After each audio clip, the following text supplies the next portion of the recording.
রাধে কৃষ্ণ সকলকে।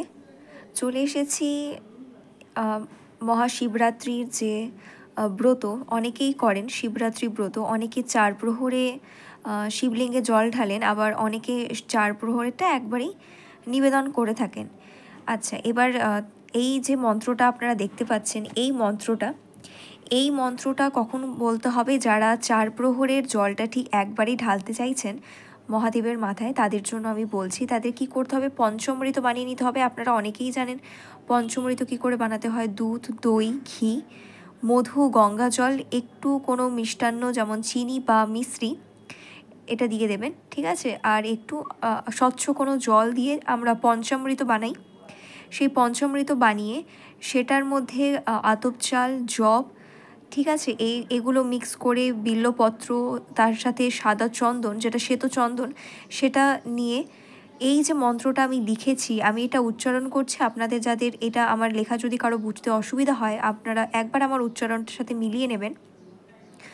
ওম अविस्नेन व्रतं देवतत् प्रसादत् समर्पितं शमस्य जगतां नाथ त्रैलोक्याधिपते हर जन्मदाय कृतं पुण्यं त्रयोदश्य निवेदितं तत् प्रसादात् मया देवव्रतमद्य समर्पितं प्रसन्न भव ये श्रीमन् मद्भूतिप्रतिप्रदत्यं তদাথ লোকান মাত্রেন প্রবৃতহস্মি ন সংশয়। এই যে মন্ত্রটা, এই মন্ত্রটা 11 বার, নইলে আপনারা 7 বার আপনারা এই মন্ত্রটা উচ্চারণ করে মহাদেবের মাথায় 4 প্রহরে জলটা একবারই ঢেলে দিতে পারবেন।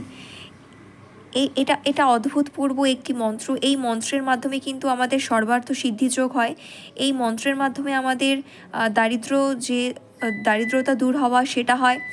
এই মন্ত্রের মাধ্যমে আমাদের চাকরির বাধা দূর হয়। যাদের চাইল্ড ইস্যুস থাকে তাদের চাইল্ড ইস্যুটাও অনেক ক্ষেত্রে সেরে যায়।